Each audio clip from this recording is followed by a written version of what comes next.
परप्रांतीय लाडक्या बहिणींनी महाराष्ट्राच्या तिजोरीवर डल्ला मारल्याची खळबळजनक घटना समोर आली। नेमक्या कोणत्या राज्यातल्या आणि किती लाडक्या बहिणींनी ही लुटालूट केलेली आहे त्यावरचा हा एक विशेष रिपोर्ट पाहूया। परप्रांतीय लाडकींनीही महाराष्ट्राला लुटलं।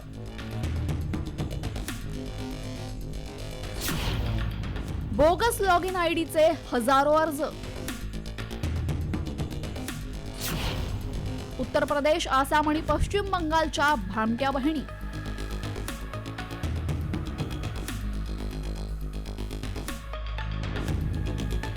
राज्यामध्ये तब्बल 30 लाख लाडक्या बहिणी नियमबाह्य असल्याची चर्चा सुरू असताना आता थेट परप्रांतीय लाडक्या बहिणींनी महाराष्ट्राच्या तिजोरीवर डल्ला मारल्याचं समोर आलंय। या योजनेतील परराज्यातल्या बोगस लाभार्थ्यांचं रॅकेट समोर आलंय। अस्पष्ट कागदपत्र आणि आधार क्रमांकाच्या आधारे फसवणूक करण्याचा या हजारो भामट्या बहिणींचा प्रयत्न होता। या प्रकरणी आता सोलापूर जिल्ह्यातल्या बार्शी शहर पोलीस ठाण्यामध्ये गुन्हा दाखल झालाय।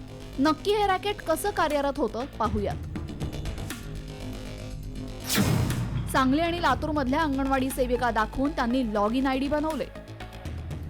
अंगणवाडी सेविकांच्या बोगस आयडीवरनं 1171 अर्ज भरण्यात आले। आधार कार्डवरचा पत्ता दिसू नये म्हणून अस्पष्ट दिसणारी कॉपी अपलोड केली। एकही मुस्लिम महिला नसणाऱ्या गावातील मुस्लिम महिला लाभार्थी दाखवल्यानं भांडाफोड झालाय। आधार क्रमांकाशी लिंक खातं उत्तर प्रदेश, आसाम आणि पश्चिम बंगाल यासोबतच राजस्थान मधल्या व्यक्तीचं निघालंय। दरम्यान ही बनवेगिरी समोर आल्यानंतर मुख्यमंत्र्यांनी योजनेतील अनियमिततेची चौकशी करून कारवाई करू असं म्हटलंय, तर विरोधकांनी सत्ताधाऱ्यांवर निशाणा साधलाय। काही अनियमितता या निश्चितपणे याच्यामध्ये झालेल्या आहेत असं लक्षात येत आहे। म्हणूनच आमच्या ज्या महिला व बालविकास मंत्री आहे अदितीताई तटकरे यांनी या संदर्भात सांगितलं की अशा ज्या अनियमितता आहेत त्याची आम्ही चौकशी करतो आहोत। ज्या अनियमितता बाहेर येतील त्याच्यावर कारवाई देखील आम्ही करू आणि त्यासोबत त्यांना या यादीतनं बाहेर देखील काढू। मला असं वाटतं की जेव्हा इलेक्शनच्या आधी ज्या पद्धतीने एजन्सी, कुठल्या एजन्सीनी फॉर्म भरून घेतले? सरकारच्याच एजन्सी ना। जर सरकारच्याच एजन्सीनी फॉर्म भरून घेतले तर उत्तर सरकारने दिलं पाहिजे या सगळ्याचं। त्या योजनेचं काय आहे, कधी 2100 रुपये देणार आहेत? 2100 रुपये तर या महिन्यापासून यायला पाहिजे होते, जानेवारीपासून।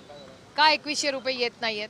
आणि आता ज्या सरकारनीच फॉर्म भरून दिले, अधिकाऱ्यांनी एवढे मोठे करोडो रुपये खर्च करून एवढे मोठे कार्यक्रम केले, राखी बांधून घेतली सगळ्यांकडून, त्याचा पुढे काय झालं? मग हे परत घेण्यासाठी तुम्ही हे कार्यक्रम घेतले, याचं उत्तर सरकारला द्यावं लागेल। आता अशा परप्रांतीय भामट्या बहिणींकडनं वसुली करण्यात येईल असं सोलापूरचे पालकमंत्री जयकुमार गोरे यांनी म्हटलंय।